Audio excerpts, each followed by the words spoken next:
ইখলাসের 4টি উপকার বলেন একটু। ঠিক, শেষ ক্লাস, শেষ ক্লাস তো বলেন ইখলাসের কয় উপকার? 4টি উপকার বলেন। ইখলাসের 4 উপকার। এক, আমল কবুল হয়। তাহলে ইখলাসের সাথে আমল করলে আমলটা কি হয়? কবুল হয়। ইখলাসের সাথে আমল করলে আমলটা কবুল হয়। নাসাইর বর্ণনা 3140 নম্বর হাদিস। রাসূলুল্লাহ সাল্লাল্লাহু আলাইহি সাল্লাম বলেন, এক ব্যক্তি নবীকে প্রশ্ন করলেন, আর আইতা রাজুলান বাজা ইয়ালতামিসুল আজরা ওয়াজ যিকরা ফামা লাহু ইয়া রাসূলুল্লাহ। হুজুর, এক ব্যক্তি ইবাদত করছে, তার ইবাদতে 2টা উদ্দেশ্য ছিল। একটা হলো সওয়াব কামাই করা, আর একটা হলো নাম কাম কামাই করা। সে কি পাবে? নবী বললেন, লা শাই আলাহু, কিছুই পাবে না। এই প্রশ্ন নবীরে 3বার করছে। নবী জবাব দিলেন, লা শাই আলাহু, লা শাই আলাহু, লা শাই আলাহু। সে কিছুই পাবে না, সে কিছুই পাবে না, সে কিছুই পাবে না। শেষে নবী বললেন, ইন্নাল্লাহা লা ইয়াকবালু মিনাল আমাল ইল্লা মা কানা লাহু খালিসা। আমল আল্লাহ ততক্ষণ কবুল করবেন না যতক্ষণ আমলটা আল্লাহর জন্য না হবে। তাহলে ইখলাসের 1 নম্বর উপকার, আমল কবুল হয়। 2, ইখলাসের কারণে সওয়াব পাওয়া যায়। বলেন, ইখলাসের কারণে সওয়াব পাওয়া যায়। একটা হাদিস শুনাই, শোনানোর পর আমলটা করেন ইনশাআল্লাহ সবাই। বলেন ইনশাআল্লাহ। সহিহ বুখারীর বর্ণনা 56 নম্বর হাদিস। এই হাদিসের মধ্যে আসছে, সাদ ইবনে আবি ওয়াক্কাস রাদিয়াল্লাহু তাআলা আনহু আল্লাহর রাসূল বলেন, ইন্নাকা লাম তুনফিকা নাফাকাতান তাবতাগী বিহা ওয়াজহাল্লাহ। তুমি আল্লাহর সন্তুষ্টির জন্য যখনই কিছু দান করবা, ইল্লা উজিরতা আলাইহা, সাথে সাথেই তোমাকে সওয়াব দেওয়া হবে। এবার কি করে দেখেন, হাত্তা মা তাজআলু ফি ফামি ইমরাতিক, এমনকি তোমার বিবির মুখেও যদি তুমি কিছু উঠায়া দাও, আর নিয়ত যদি থাকে আল্লাহরে খুশি করা, এই বিবির মুখে 1 লোকমা খাবার দেওয়ার কারণেও তোমাকে সওয়াব দেওয়া হবে। হাত্তা মা তাজআলু, হাত্তা মা তাজআলু ফি ফামি ইমরাতিক, বিবির মুখে আপনি 1 লোকমা খাবার তুলে দিলেন, এটা যদি নিয়ত করেন সওয়াবের নিয়ত, তা আল্লাহ আপনার আমল নামায় প্রতিদান দান করবেন। এমন মানুষ আছেন 20 বছর মনে হয় আমল করেন বিবির মুখে খাবার দেওয়া, কথার কথা। তো এটা কিন্তু অনেক দামি কাজ। এগুলো 2 নাম্বার, সব পাওয়া যায় ইখলাসের কারণে। ইখলাসের 3 নাম্বার উপকার একটু আমার সাথে বলি। বলেন, ইখলাসের কারণে ছোট কাজও বড় হয়ে যায়। ইখলাস না থাকার কারণে বড় আমলও ছোট হয়ে যায়। তাহলে 3 নাম্বার, ইখলাসের কারণে ছোট আমল বড় হয়ে যায়, আবার বড় আমল ছোট হয়ে যায় ইখলাস না থাকলে। একটা কিতাব আছে জামিউল উলুম ওয়াল হিকাম, ইবনে রজব হাম্বলির লেখা, 1 নম্বর খণ্ড 13 নম্বর পৃষ্ঠা। আব্দুল্লাহ ইবনে মুবারক রাহমাতুল্লাহি আলাইহি বলেন, রুব্বা আমালিন সাগীরিন তুআযযিবুহু নিয়্যা, কোন কোন ছোট আমলকে নিয়ত বড় বানায় দেয়। সুবহানাল্লাহ। কোন কোন ছোট আমলকে বিশুদ্ধ নিয়ত ইখলাস বড় বানায় দেয়।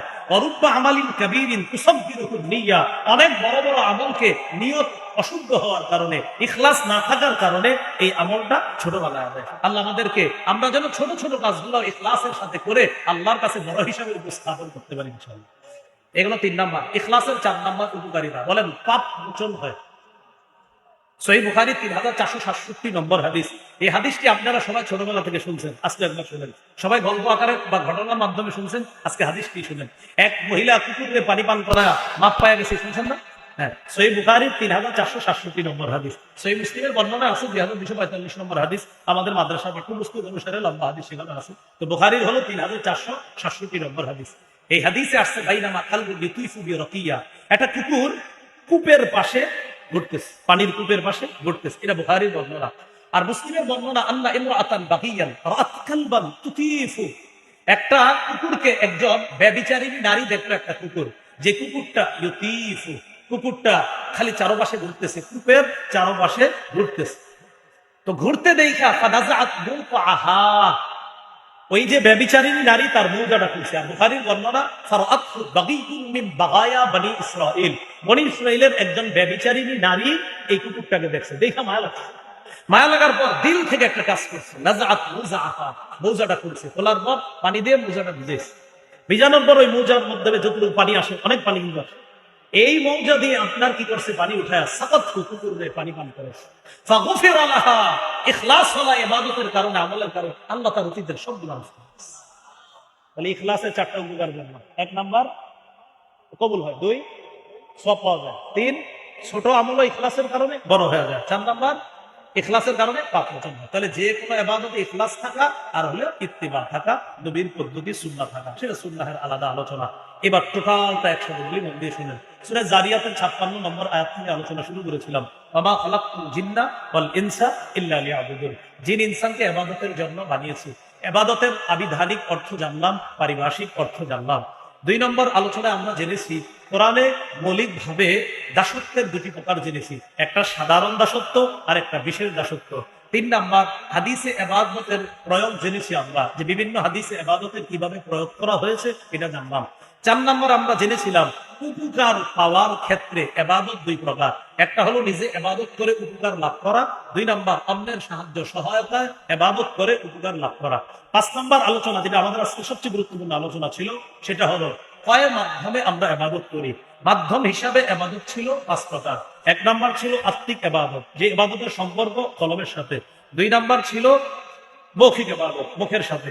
আর মুখের ইবাদতে আবার ছিল আমাদের 4টা কথা। 1 লা ইলাহা ইল্লাল্লাহ, 2 নম্বর তিলাওয়াতুল কুরআন, 3 নম্বর দোয়া করা, 4 নম্বর জিকির করা। এটা গেল আমাদের দ্বিতীয় প্রকার। আর তৃতীয় প্রকার ছিল দৈহিক ইবাদত, শারীরিক ইবাদত, যেমন নামাজ পড়া। 4 নম্বর প্রকার ছিল আর্থিক ইবাদত, যাকাত দেওয়া, সদকা করা। 5 নম্বর ছিল আর্থিক এবং শারীরিক ইবাদত, হজ করা। সবগুলোর শেষে একটা সান্নিধ্য জানছি, সব ইবাদতে ইখলাস থাকা। হুজুর ইখলাসের কি উপকার? 4টা উপকার জানছি।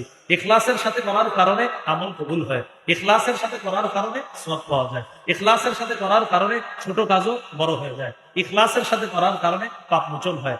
ইখলাসের পাশাপাশি আরেকটা জেনেছি, শুধু ইখলাস হলেই হবে না, ইত্তিবা থাকতে হবে। প্রতিটা আমল ইখলাসের সাথে করতে হবে, প্রতিটা ইবাদত ইখলাসের সাথে করতে হবে, সাথে সাথে নবীর শিখানো পদ্ধতি অনুযায়ী করতে হবে। যদি করতে পারি তাহলে ইবাদতের নাম হবে খাঁটি এবং বিশুদ্ধ।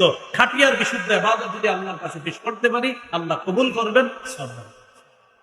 আল্লাহ আমাদের সকলকে, যে কথাগুলো শুনলাম বললাম, আমরা সবাই যেন এইভাবে, কিছু কিছু তো মনে থাকবে আপনাদের, তো অন্যদেরকেও গোছায় দিবেন। চাই স্টলে বৈশা পরস্পরে আলোচনা করবেন, একজন আরেকজনের সাথে মোজাকারা করবেন। আল্লাহ আমাদের সকলকে কবুল করেন।